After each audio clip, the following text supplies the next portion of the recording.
Welcome back, everybody, to Hotel Charlie.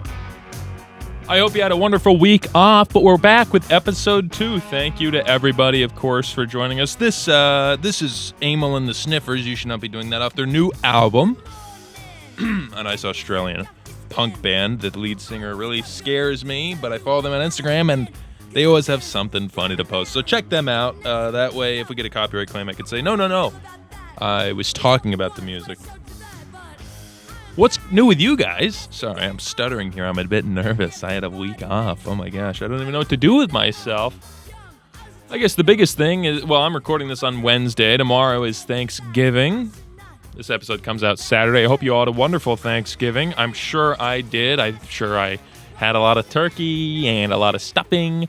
What do you guys think about stuffing? This is great radio. How do you guys feel about stuffing?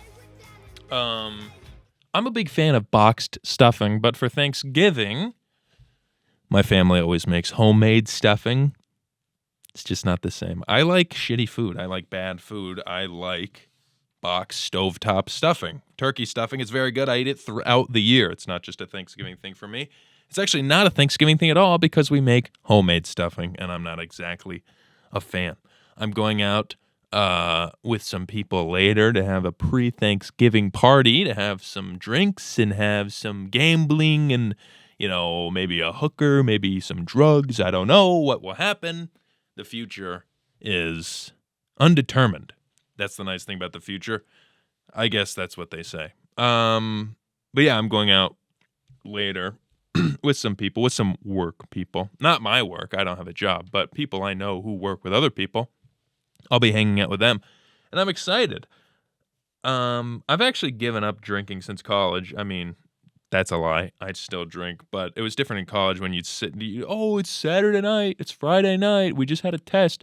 Let's all go out downtown and drink. I went to Penn State. Let's all go to Champs, and let's all go to Shandy Gaff, and let's all go to Primanti Bros and just get drunk.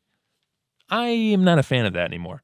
I like to sit down every once in a while. I'll have a beer, a Genesee cream ale, maybe a shot. I made myself a whiskey sour the other day. It was absolutely disgusting. I put an egg white in there, and I thought that was cool. When Colin and I drove across the country, stopped at a nice fancy restaurant, and I got a whiskey sour, and it was beautiful. It was great.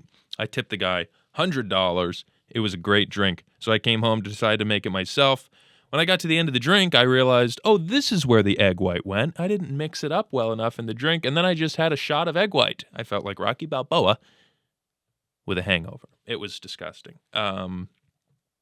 Anyway, I'm done with party drinking. I don't like that anymore. I think it's because back in Utah, I had sworn off drinking for a while just to see. I mean, I was drinking a lot just out of pure boredom. But then I wanted to see how long I could go without it. So I went a month and a half, and then my roommate got me sick. So then I cracked open a bottle of Jim Beam because I didn't have any NyQuil or anything. So I was like, well, this will kill the disease.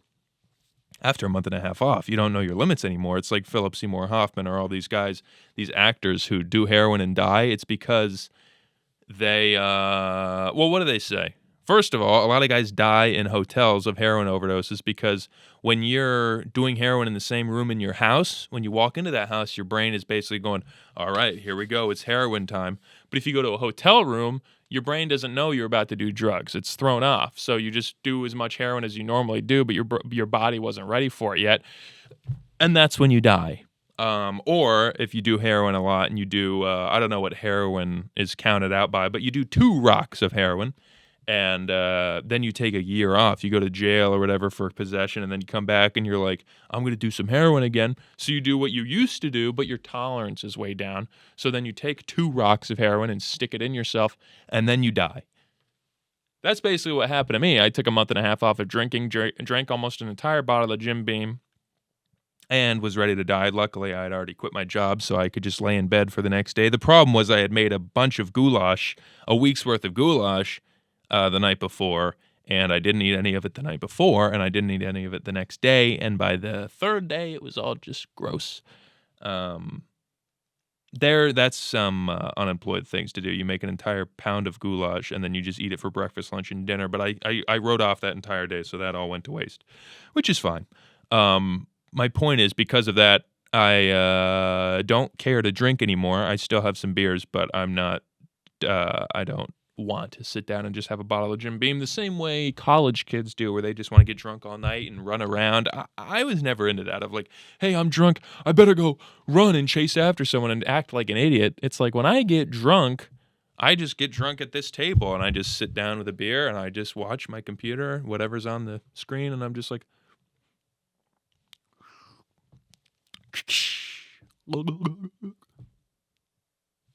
So that's me. That was me even in college, but I definitely am different now where I don't even bother to drink. Sober living is pretty fun, everybody. Do you guys like to drink? Comment below. I have no problem with that. It's just not my thing of like trying to get into fights and yelling at people. It's like, yeah, drinking makes you kind of stupid, but it doesn't make me a complete idiot. It doesn't turn me into a different person. I'm just me. I'm just more me. I just, I'm not held back by anything, so I'll talk to people, but I won't yell at them and try to get into fights because I wouldn't want to do that sober, right? Do you guys have any, 1 second, do you guys have any Thanksgiving traditions? I do. I kind of gave up on the Thanksgiving Day parade. I haven't watched that in years. My problem now is that I'm unemployed, not to always bring that up, it's embarrassing. But my sleep schedule is way off. So I've been going to bed at like 6 in the morning and waking up at 1, which I don't feel bad about because that's still 7 or 8 hours of sleep. It's like I'm not being a bum. I'm just up late. I'm still only sleeping a normal amount of sleep. And anyway, I'm going to miss the thing. I just know already I'm going to miss the Thanksgiving Day parade because that starts at 8 o'clock in the morning. And that's usually right around when I go to bed. But I do always watch the movie. I don't know why. Tower Heist. I actually do know why. There's a scene for 2 seconds in the movie where they're takes place during the Thanksgiving Day parade. Tower Heist, I don't think many people liked. I think that bombed at the box office. That's where Brett Ratner got in trouble for saying the F slur for gay people because someone had asked him like, hey, Eddie Murphy's in the movie, and someone asked the director like, hey, Eddie Murphy's notoriously bad at rehearsing. He doesn't like to rehearse. He just likes to improv. Was that tough to with the other actors? And he goes, no, rehearsing's for Fs. You know, like a cool guy with a leather jacket would say.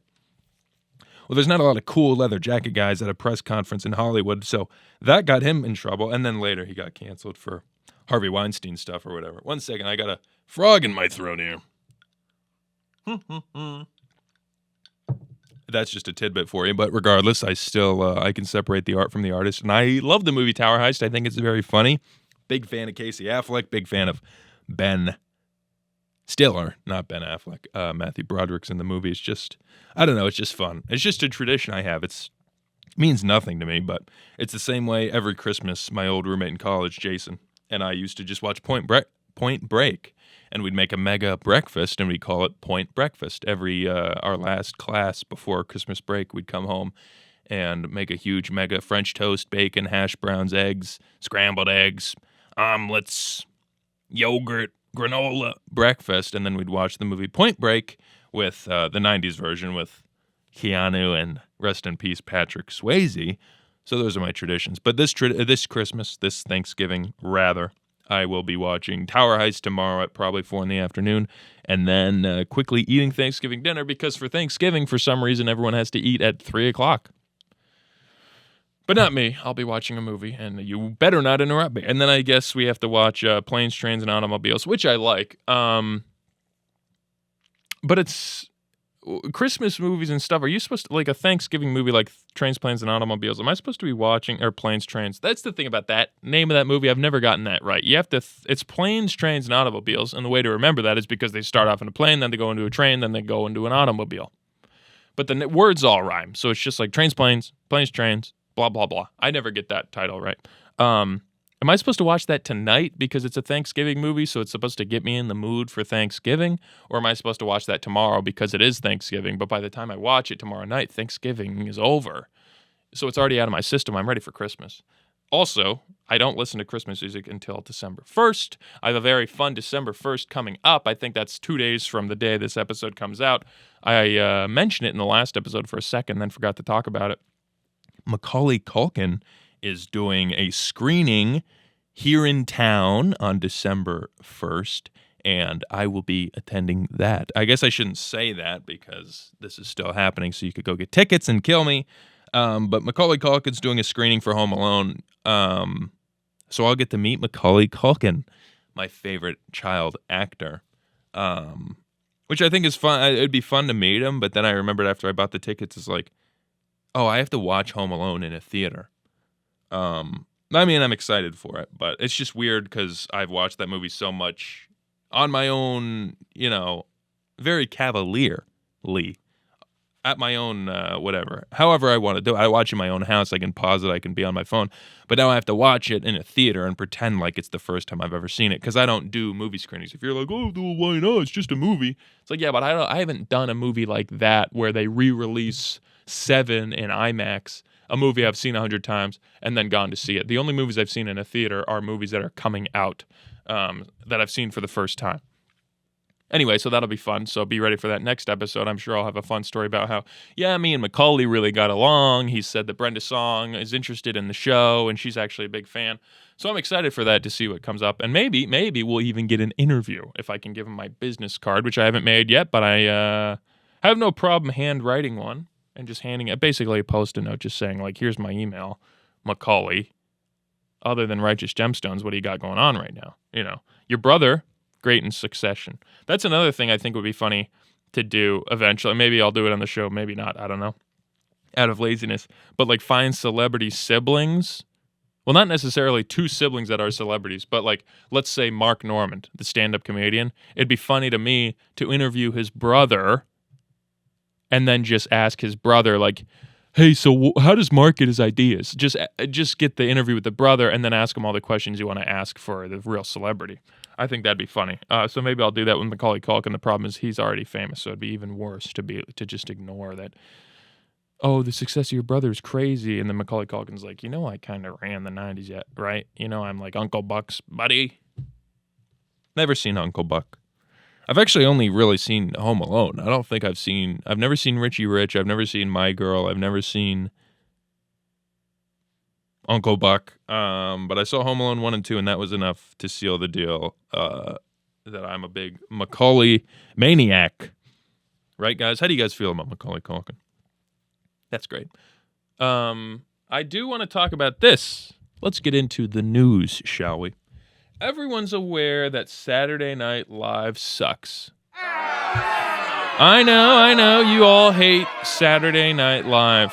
Don't worry, I do too. I wanted to talk about Saturday Night Live. We're going to start off by showing a sketch. I want to talk about why Saturday Night Live sucks, in my opinion, because everyone kind of is on the same page of like, oh, SNL sucks. It's not as good as it used to be. It's like, yeah, why is that? Well, let's figure it out, shall we? So here's a sketch that came out a couple weeks ago. 10 days ago. This is Charlie XCX in this sketch about Shrek. I want to show you, this is a perfect example of why Saturday Night Live stinks. If you want a table, they do. Oh, I just feel like we're always waiting for Leilani.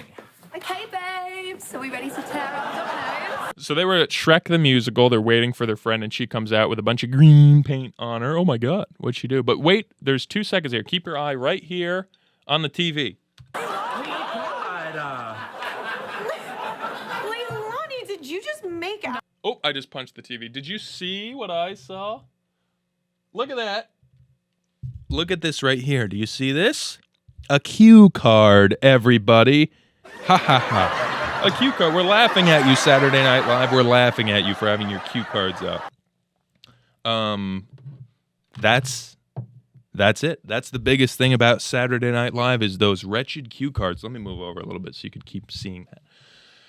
This is why you hate Saturday Night Live. It's not the writing. It's not the politics. It's because the acting is lazy. Look how close these people are to their lines.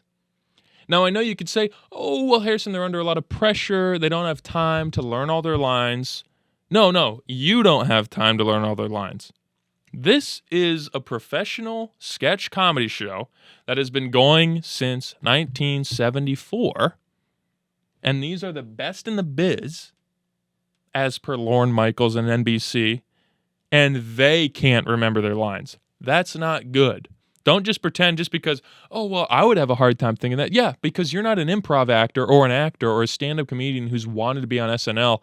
And then you finally get it and you're like, I'm not going to learn my lines. You know, it's a 3-minute sketch. That'd be tough. I learned my lines for this show. You don't see my cue cards sitting across from me, the teleprompter that I have written out for this show. Theirs is right there. I'm glad I found this. I just wanted to show the sketch because I thought it was stupid. And I wanted to talk about how obvious it was that they're reading cue cards. The cue card's right here. Look at it moving around, and then he gets it out of the frame. Oh, I better get out of here. No. And the acting sucks. And it's because they're not learning their lines, and they're just reading it off a card. That's why newscasters aren't good actors. That's why, actually, porn stars, porn gets a bad rap for acting. Everyone's like, oh, porn stars have terrible, you're like an actor in a porn star, or in a porn movie. Sorry, I'm so flustered. You're like an actor in a porn movie. The acting's terrible. People say that. Have you ever tried to make out with a girl and have a rational conversation? It's very confusing. Can we give the people in porn a break when they're like, they just sound stupid? It's like, well, yeah, they're horny.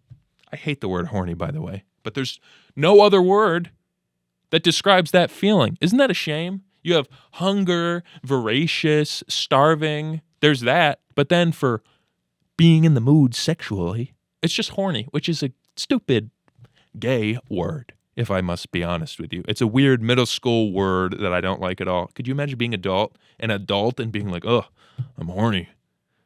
It's funny, ironically. It's very stupid to me and very uncomfortable to me. And I don't want to, you don't need to talk sexually with me. Anyway, let's give porn a break. Let's watch this sketch, though. Let's see how obvious it is that they're reading their lines off of cue cards. They're never making eye contact. They're looking right off camera. It's like me. I mean, it's me looking into the monitor. I'm looking at my face, though. I'm not looking at lines. These are professional actors and celebrities and comedians and musicians and people that have been in this world that haven't taken their time to learn their lines. And it ruins the sketches. Mouth all green, girl. Oh. Bo and Yang's actually pretty good. Drinking a slushie, yeah. And I mixed all the flavors together to make a suicide. Sorry, an unalive. She's staring. But yeah, the color was green, and that's why it's all over my mouth and hands. You clearly made out with... So she's supposed... Sorry. Cough break. She's supposed to be talking to her 4 friends. And she's staring straight ahead. If I had 4 friends beside me one day, let's say this lamp is my friend, and this TV is my friend, and Kanye West is my friend. And they're all talking to me, and I'm just like, yeah, guys. Yeah, I made out with the Grinch. I made out with him. So what? It's like, no, I'd be talking like this. Like, no. I just made a drink. I had a green drink. It's no big deal. I had a suicide. I had a couple of drinks. Guys, leave me alone. That's acting. I just learned the lines in 20 seconds. Is it that hard? You learn the lines to, I might say something stupid when I had a brat summer. with Shrek. Gidget, get real. You guys Looking always do this. directly You always off screen. accuse me of hooking up with celebrities. You do, Leilani, like the time we went to Despicable Me on Ice. And you went to the bathroom for 38 minutes and came out with a yellow mouth. Very stupid. And the jokes aren't great. That's all right, though. Let's show you another one.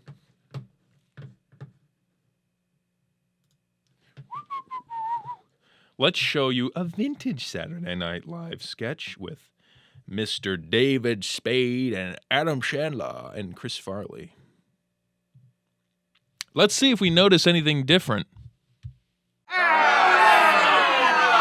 then you got on it and on a train and then went for a ride. I picked a terrible sketch and a terrible moment in the sketch. Chris Farley is supposed to be not making eye contact. That makes it funnier, so it makes it very difficult. Let's see what the rest of these people say. Are they looking off script or off on the script, or are they looking at each other like real people would? Don't worry about the lines. The lines can suck, whatever.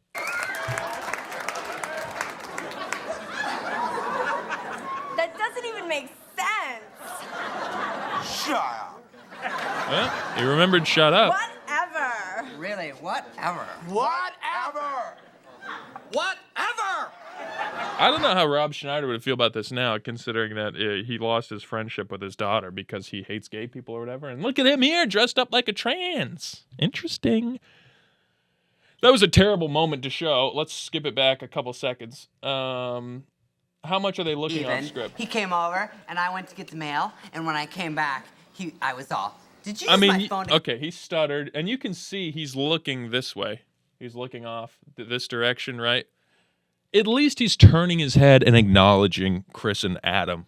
And, well, that's pretty much it. Call it girl, David Spade. And then he was all, no. So I picked it up, and I hit redial. And Chris Farley's and chewing fries. This is great acting.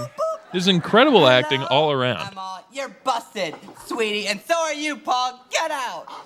Wow, you are the queen of phone trickery. I mean, that's a great line. That's a great line. And part of it, too, is because you have the cameras in front of you, like, you can't just completely turn your head and talk to your friend because even though that is what you would do in real life, you kind of have to play it up for the cameras and kind of turn to the camera. Like, Adam Sandler spent half an hour in makeup looking like a girl. He can't have his head turned the entire time, unlike myself, other than the microphone being in the wrong direction. But there's that. So it was a little better in the 90s with this whole looking off script thing. Obviously, they still have the cue cards. That's how they've always done it. They've always had the cue cards. But the acting was just better. It seemed like they take it more seriously. And I don't know. In the last couple years, people complaining about why SNL sucks. It sucks because the acting is lazy, and you can tell. Where the H is my mouse? Oh, here it is. I wanted to show you this, though. And we're going to talk about Shane Gillis here. I don't have a problem with Shane Gillis. I like Shane Gillis. Don't be confused by the last episode by me talking smack on his fans, meaning that I don't like Shane Gillis. I know Shane Gillis feels the exact same way about what I said about the Down syndrome grilled cheese thing last episode. He's come out on his podcast and say, yeah, those accounts aren't me. He has so many fan accounts that just post nonstop on Facebook. Once a day, a picture of a grilled cheese saying, making them at night, which I said I hated. And Shane Gillis came out and said that he hates that too, so that's a good feeling. Where is the mouse? Can you guys believe this? Can you guys believe what we're doing here? But before we get into this, yeah, I just wanted to say that the biggest thing against Saturday Night Live is it's obvious that it's just being read, and if it's not easy for you to pick up on, specifically that's what you hate about it, you know at the very least there's something weird. There's something weird about this. The acting sucks. The jokes, I don't think they're completely funny, but it's Saturday Night Live. It's not meant for everybody. It's meant for 50% of the country to just sit down on Saturday and throw on and okay, ha ha ha. The same way The Tonight Show with Jimmy Fallon is terrible, but it still gets good ratings because people just watch it. So it's fine that it's not the funniest thing you've ever heard. It's a network TV sketch show. It's not going to be great, but it's lazy. That's the problem. Like, I wouldn't care that the jokes are fine if you put your heart and soul into the acting, and they don't do that anymore. Now, the thing I want to show about Shane Gillis is not the acting, although I'm sure that will come up. The thing I want to show you is this. No, it doesn't reset. Okay, I think I understand. I can't ask Laurel out again, which means I have to move on to my second choice. Carly, will you go out with me? Don't love that you called me your second choice, but sure. See, this is interesting, because I don't want to go out with Carly. So can I take that yes and bank it and use it on Laurel? I mean, hilarious sketch, hilarious sexual harassment training. What I want to talk about the SNL Shane Gillis sketch is this. A lot of people, it's become hack and oversaid, it's oversaturated, this market of people hating Saturday Night Live. And they just say it's just not as funny as it used to be. It's just not as funny. Now, I'm hoping I can assure you that that's not how I feel. I hate Saturday Night Live, but it's, first of all, because when people talk about Saturday Night Live, they go, Saturday Night Live, Saturday Night Live. They just mumble it together. Have some respect for the show that's been on for 50 years. The reason I hate it is the acting. I hate it because Lorne Michaels and NBC go out and find these improv comics. They go to Second City, Chicago, like all these places, all these comedians. They find these comics who are great off the cuff and they have a fast wit. That's why Shane Gillis even got offered a job, because he was a good comedian, a good stand-up comedian and writer. They take all these improv guys like Tim Robinson, and then they make a show with comedians and then say, you are not allowed to improv. You have to read off the cue card. And that is not good. And I'm surprised that more comedians don't talk about that. And I'm not a comedian. I'm surprised comedians like Shane Gillis are fine with being put in this, this cell where it's like, hey, you're the funniest guy. You're so good off the cuff. Okay, we're going to give you a job where you're not allowed to be off the cuff. And someone else writes your sketches. People don't talk about that enough. That's what I don't like about SNL. But I know a lot of other people just say, I just think it's stupid. For whatever reason, it's not as funny. But then an episode like this comes out. This is what I'm trying to say. You have a lot of guys that are fans of Shane Gillis. There's a big stand-up comedy boom. And now with all those new fans, they like to talk shit on SNL for whatever reason. But then Shane Gillis gets the hosting job. This is back in like February. Shane Gillis gets to be the host of SNL, Saturday Night Live, or as Donald Trump Jr. called it, S&L. And people, after Shane was on, they were like, see, SNL's good again. Finally, they just let the big dog come in. This is, again, why I hate his fans. They let the big dog come in and finally show him how it's done. So people thought that the Shane Gillis episode was funny, right? Well, look at this. Shane Gillis goes on Legion of Skanks like the day after SNL. And let's hear what he has to say about how many sketches that he wrote. Because all these stand-up comedy fans are like, finally, Shane goes in there and actually makes some funny stuff. Well, let's see what he has to say. Shane, was there anything you did on SNL or that you wanted to do on SNL that they wouldn't do? Yeah. Me and McKeever didn't get anything. You guys wrote shit specifically? Yeah, I brought McKeever. You can bring a writer. I brought McKeever because he's for real the best. He's very similar to me. Like we got in there day one and it was very like we shouldn't be here. What the fuck are we doing here? And like I don't know, they just didn't bite on anything you guys wanted to. It's important. It's not that they didn't bite, it's we didn't sell it. This is like very the important. We were like, here's the premise. And you felt people, the room like the second the room was kind of like not into it, we were like, yeah, we're dumb. Sorry, you guys know what you're doing. Sorry. Shane Gillis says that Saturday Night Live writers know what they're doing. So sorry to Shane Gillis' fans who saw him go on SNL and watched all those hilarious sketches where he's like at the Jamaican church and the Fugliana and the HR sketch. Sorry to everyone who watched those and went, oh, finally, Shane Gillis finally brought some comedy into SNL. Well, guess what? All those sketches that you thought were hilarious were written by the regular SNL writers. You just don't watch SNL. And then after 2 years off or however long it's been, you finally said, Shane's going to be on it? I'll watch it. And then you just got tricked into thinking, oh, finally SNL's good again. It's like, no, if you think Shane Gillis' sketches are funny, you think SNL is funny.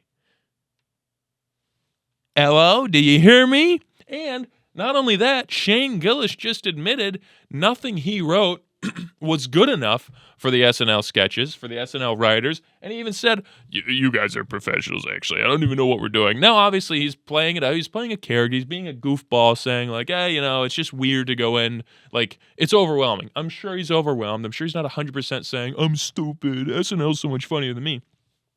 But he acknowledged that, hey, SNL has their own writers, and they know what they're doing. Now, I'm not saying I agree with that. I don't think it's very funny.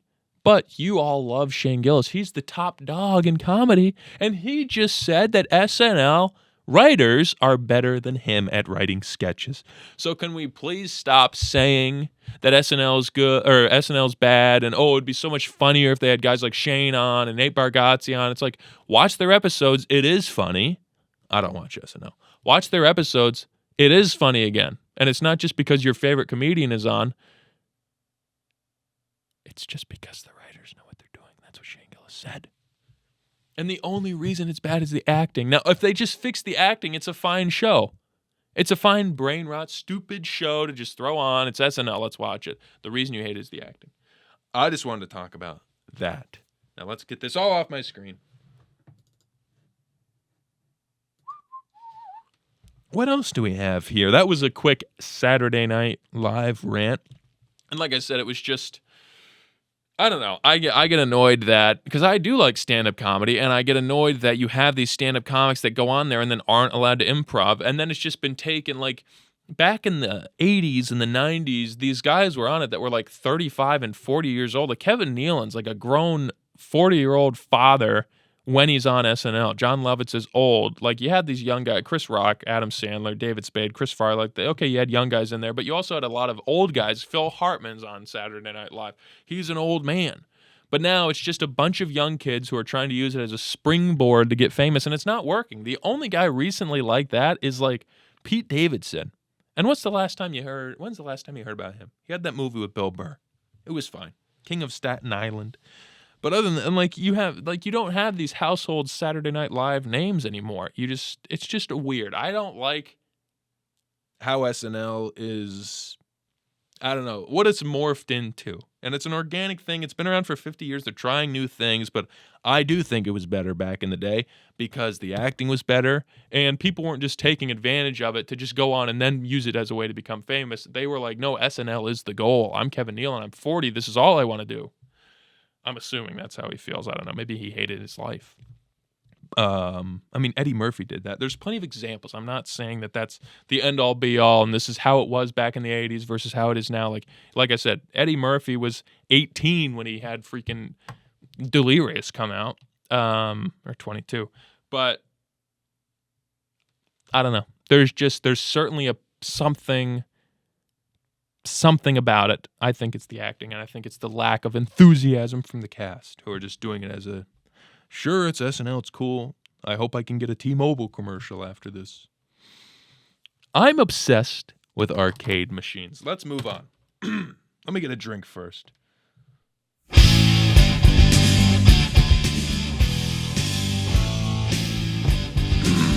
I love water. Anyway, I'm obsessed with arcade machines. Back, I don't even want to say middle school. I might be up until high school. I used to watch YouTube videos by this guy, Matt3756. Ever heard of him? Matt3756. Let's pull him up here. Where is my mouse? Matt3756 was a young fella who used to go into arcades. Oh. Let's find him. Matt3756, sorry. I have to do a lot of moving around here. Is a guy who used to go into arcades and just play claw machines and the coin pusher and light stacker. What the heck was that called? And just tell you how to win them, or he would know how to win them, and he'd play for 6 hours, and finally he'd win his prize. That's his whole channel. Sorry, he's been around for like 15 years. I used to watch him in high school. I've never seen prizes like this before in a claw machine. I'm going to try and win them cheaper than you can buy them at a store. Check this out, guys. We've never seen this. This is a Bling King, but it's a wide Bling King. There's a lot of stuff in here. I'm going to see if I can win anything. This is Matt. And look at this. I think he's from Pittsburgh. Candy Crush pillow in there. It's amazing. Ooh, I don't know. You think I might be too big? Let's try Anyway, it. Let's see. This is Matt3756. We'll turn that down. We'll have him playing in the background. I used to watch this guy's videos religiously because I was obsessed with claw machines. I was obsessed with quarters. I don't know why. I used to, even now, honestly, I don't want to say used to. That's lying. Even now, when I go into Walmart or Target or whatever, and they have, actually Target doesn't have it. When there's a store with a soda machine is what I'm trying to say, I still stick my finger in the coin return and see if anyone left a quarter behind because I like quarters. I don't like gambling at a casino. I like playing with quarters at arcades. The problem is I'm not a big fan of stuffed animals, and really the only thing you can win at an arcade is stuffed animals and candy. That's not my thing. Which, to prove my point, actually, I was out with a lady the other day. We went to Pennsylvania's Hershey Park. You ever heard of this? Ever heard of a Hershey bar? Well, they made a whole freaking carnival out of it. And I went there with this girl, and we went into the arcade, and I spent $20 on a card, which I'm not a fan of, the card, but sometimes you have no choice. I'm a big fan of putting a quarter in a slot. But nowadays, you have no choice. You have to put cards on a gift card for an arcade, and then, or money, whatever. We played all these games, $20 worth of tokens, and we amassed 600 points. And then we just left. We didn't even get any prizes because I don't want a prize. I just want to play the game. That's the fun part for me. I spent $20. I got to push quarters all freaking day. There was at the mall here in town, I won't say where, there used to be, before I moved away to Utah, there used to be a quarter pusher. You guys know these quarter pusher machines that you drop one down and then the tray comes out and it pushes them and you have to get them to fall over the edge. Well, at arcades like Dave & Buster's and Hershey Park, when the coins fall over the edge, they just give you a ticket per coin. Well, at some of these shittier arcades, they have a quarter pusher that when the quarters fall over the edge, you get to keep the quarter. So it's like gambling. You get to keep the money. It's like a never-ending profit machine. There was one of these in Denver. Colin and I played on the way home from Utah. On the way home from Utah. We stopped in Denver to get a drink. I immediately went to the arcade section, found a quarter pusher, and played that until close. I'm a big fan of arcade machines. And I think that might be all I have about that. Let me actually see real quick. I had it written in my notes. Arcade machine. Let's see. I was obsessed with claw machines and finding quarters in arcade machines. I guess that was all. I moved my screen around. Whoa. Sorry about that, guys. I clicked something by accident. Anyway, so this is Matt3756. Let's all give him a shout out. Riddler, yeah. My bad. He's going to win the Riddler. Is he about to win a toy? I guess we'll watch this for a second. Let's see if he wins a toy. And I can't use angles because this thing's in my way. Oh, I'm out of time. That might be it, though, guys. Oh! Gosh, 2 in a row. Don't fall. Oh, that was amazing. He got it. He got it. And he taught me all about angles, that when you play with claw machines, you're supposed to look at the front and then look at the side of the machine. And sometimes there's a machine next to it. It makes it very difficult. This guy helped me get through a lot in middle school and high school, and I went home every time we went to Texas Roadhouse and I won a stuffed animal. And I can owe it all to Mr. Matt, Mr. Arcade Matt 3756. I'm pointing the wrong way. That guy. Yeah. What else?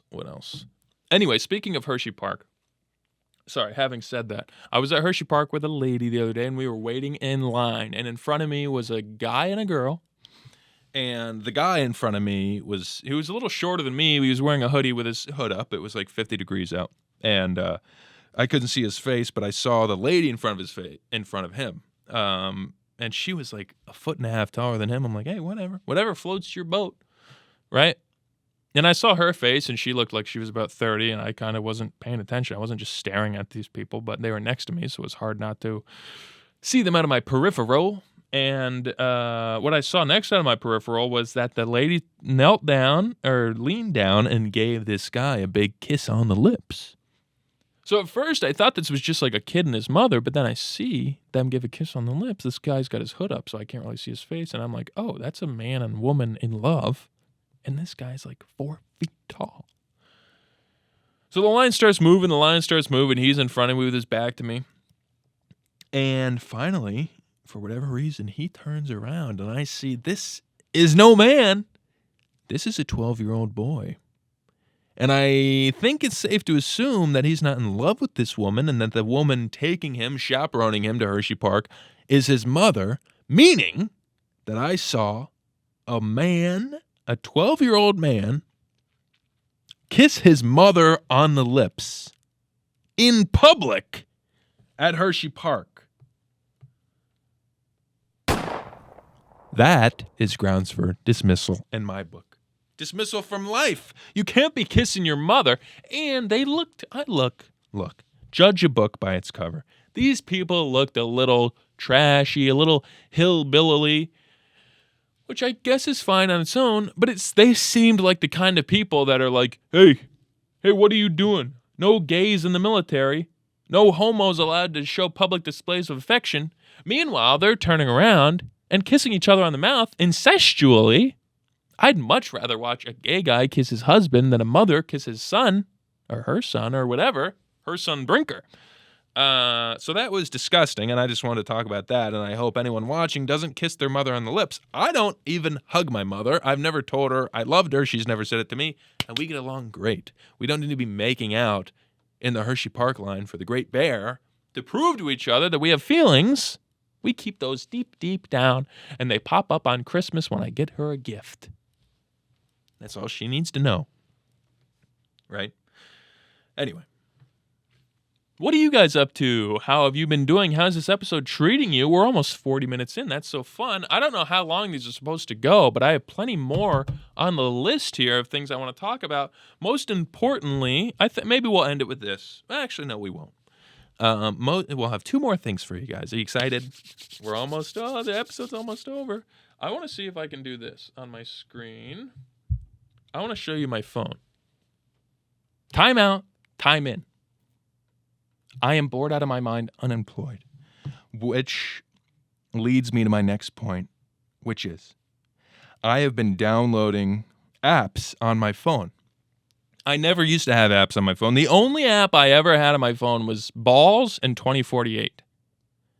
But since being unemployed and since seeing ads playing off of these apps, Balls and 2048, I've downloaded Pizza Ready, which is a game where I get to be a pizza restaurant owner. Let's see it load here. And I just get to make pizzas. And by make pizzas, I don't mean make pizzas. I mean I'm a character, and there's an oven, and when the pizza's ready, I get to walk up to it. And, and I get to walk up to it and get the pizza out. All right, this game sucks. This game actually makes me so angry, because there's so many ads on it, and I'm trying to just show you this game. See me? I'm walking around my pizza shop here. I get to walk up. This actually is a second restaurant I own in the same app. I actually sell burgers to people. There's me collecting money. These are my customers waiting in line. And I was never into games like this until I got unemployed. And I think it's because I like to work, and now that I don't have a job, I need something to do. So I'm pretending that I own a pizza restaurant and a Five Guys. This is a Five Guys, actually. Anyway, what else do I have on here? I have Weed Firm. I don't do weed, but there's this app that I used to play in middle school called Weed Firm, which is basically you have a college dorm and you grow and sell marijuana to different customers. And when someone comes up to your door, like this lady right here, you smoke a joint with her, you smoke a bong, and then she buys your weed. It's literally it. You just saw it. There's not great graphics. This is literally the game. Oh, I got to get my energy levels up. Let's see. Let's drink some that. Anyway, this is not my style. Oh, she's cute, right, guys? Sell her some weed. I've amassed $1,500 on this app. Not real money. Anyway, I've also been playing a lot of Clash of Clans. I just need something to keep me busy. Now, this usually does the trick, but I only sit down and record for 1 hour a week. I've got 100 other hours throughout the week. I don't know how many hours are in a week. I've got 100 other hours in a week where I've got to come up with something to do. And lately, without a job, I've just been getting pretend jobs on my phone that don't actually amount to any real money. In fact, I'm losing a lot of money considering on that pizza app, I mean, literally every minute there's a minute-long ad that you cannot skip. And it's actually very frustrating. And I'm actually very upset with myself that I've kind of gotten used to it and I'm okay with it. It's frustrating, though, but I'm just like, hey, it's a minute. I got to do something real quick before an ad comes up, and then it does, and I'm just okay with that. And I hate it. Let's play a song here. Well, I have kissed a man. Ace Ventura. Careful. Basically, that's that. I just wanted to show you that. Yeah, Clash of Clans. Oh, Adventure Capitalist. Did you guys ever play this game? Actually, there is one more. This one's just straight money. Like, there's no point to these games. I'm not doing it. Like, at least Clash of Clans, as ashamed as I am to say it, like, at least you're training your army and upgrading your stuff and then going out and fighting other real people who have the game. Adventure Capitalist, this game is just, you just tap a button and you get your account money, right? Like, I'm just amassing money. I have the focus here. You can't really see it, but it's going up. I assure you. See that number clicking? That's just my phone sitting idle, making me 94 quattrodecillion dollars. I don't actually get to keep any of that money. I wish I could. I beat the game already, and they said, hey, you beat the game. Would you like to start over from scratch? I said, yes, I would. Yes, I would like to start over from scratch.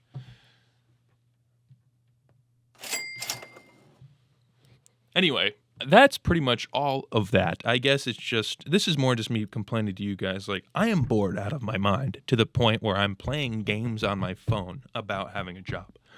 The last thing I'd like to say here is I believe in every single conspiracy theory. I don't know what changed in my mind. I think it was COVID, honestly, where immediately after COVID was announced, there was a lot of people, or some people saying, hey, we don't think this came from a bat. We think this came from a lab. And then you had all the news saying, no, you can't say that. You can't say that. And then 3 years later, everyone's like, all right, it came from a lab. Okay. No, I'm exaggerating here a little bit. I'm not full-on conspiracy, like, they put chips in the freaking vaccine to suck out your brain. Like, I'm not doing that. But I just am easily swayed if enough people say something's true, that it probably must be true. For instance, people believe that Paul McCartney of the Beatles died in a car crash and then was replaced by another man in the 60s. I think that might be true only because of the people who 100% believe it. They are so passionate about it. And I'm like, well, I would only be that passionate if I knew it was true. So I'm just going to fast forward to that and just assume you're right. You know what I mean? That's how I feel. COVID, of course, I said. There's a lot. I think it also just comes down to the fact that I like gossip. So if someone's like, did you hear Paul McCartney died and is actually replaced by a body double? I'm like, are you serious? That's insane. I hope it's true because that's so exciting. I also like to be proven right by conspiracies. For instance, the amount of people in pop culture who thought Dan Schneider was a creep, they're like, why is he always hanging out with girls? And what's the deal with all the feet on the phone? And everyone kind of knew about it, but no one knew for sure. And then last summer, that Nickelodeon documentary comes out and goes, Dan Schneider molested everybody, and he might be the father of Jamie Lynn Seeger's, whatever her name, Jamie Lynn Spears.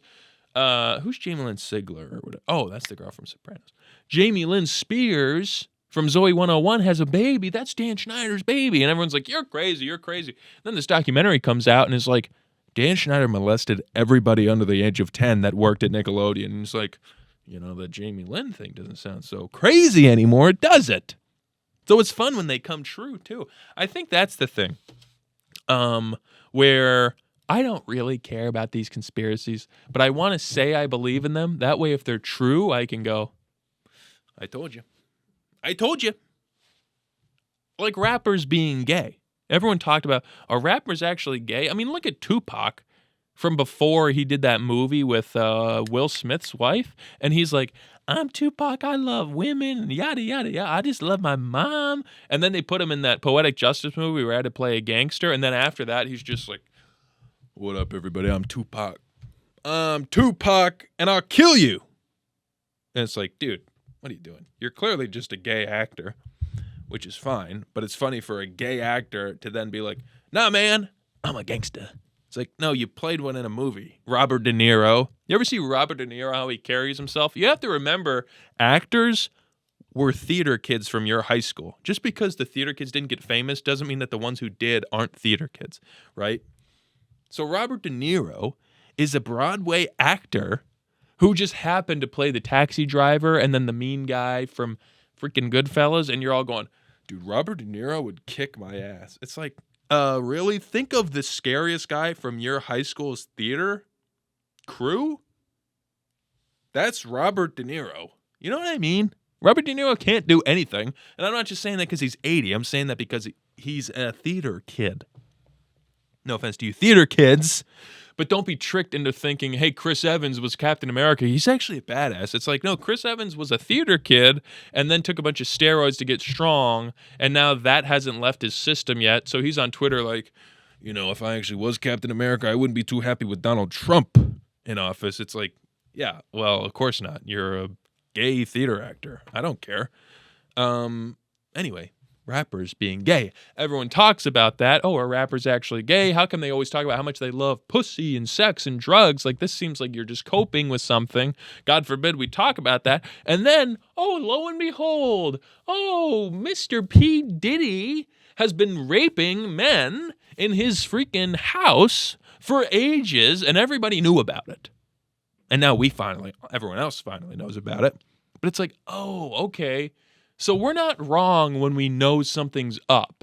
It's like the thing about SNL. Like, it might be hard to point out exactly what the problem is, but everyone lately in the zeitgeist is aware that something's stupid about SNL.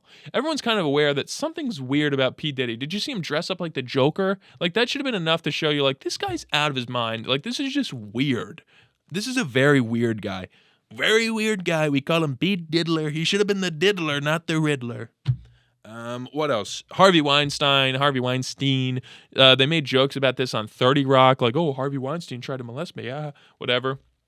And people knew about that, like that there's these cabals in Hollywood that if you don't sleep with them, you won't get the job. And if you try to speak out against it, you'll get blacklisted. And it's just like this hush, hush, let's all be quiet real quick. And then we, at the very least, hey, Hollywood needs a fall guy. Let's all blame Harvey Weinstein. Although there's, I'm sure, 100 other perverted directors. We talked about the Brett Ratner of it all. I think Harvey Weinstein was probably just a fall guy for people. Not that he didn't do anything wrong, but I think Hollywood probably just was like, just arrest him, and then maybe they'll leave the rest of us alone. I think all of Hollywood is probably very perverted and creepy. I think you have to be, to want to have that power and attention, you have to be a pervert and to even make it that far in that business. So I don't even think if you make it to Hollywood, you become a pervert. I think only perverts thrive there because they're so psychotic. But that's another one, is Hollywood people like thinking that there's these weird, sexual casting couches, and then boom, Harvey Weinstein comes out, or boom, Jeffrey Einstein comes out. And sorry, I forgot his name, and then I remembered it, and I realized how wrong I was. Jeffrey Epstein comes out. And it's like, hey, he's doing the same Harvey Weinstein stuff, but with political figures. And then he got killed, or did he kill himself, or what? It's like, even the Harvey Weinstein didn't kill himself. It's like, no way he killed him. Why would he kill himself? If he's enemies, or he was blackmailing all of the top people in the country or the world, all these world leaders, and all of a sudden he's alone in a jail cell. Oh, he killed himself. Oh, okay. That makes sense. I'm sure no one had any ill will against him. I'm sure they were all hoping for a speedy recovery from jail, Jeffrey. No? Why would he have killed himself? I don't know. Anyway, that's all. I just like conspiracies. I like being proved right. And usually, since they're so crazy, it sounds like you're joking when you say, no, I believe in Paul McCartney is not a real guy.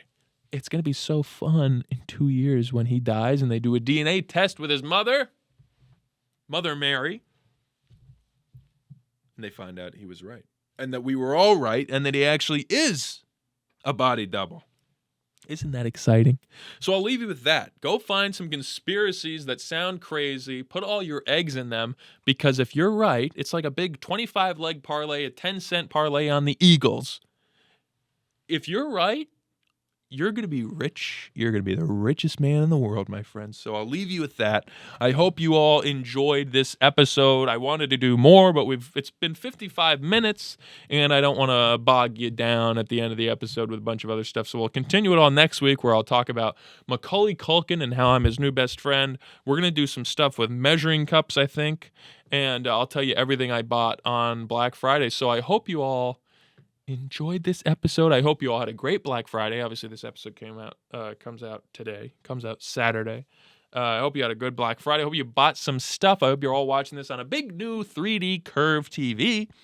And I'll see you all next Saturday, everybody. Woohoo! Bye. Have a happy Thanksgiving, everybody. Everyone go watch Tower Heist. I think it's on Apple TV or something. Let's see. I'll try to see if I can search it fast enough before the intro's over.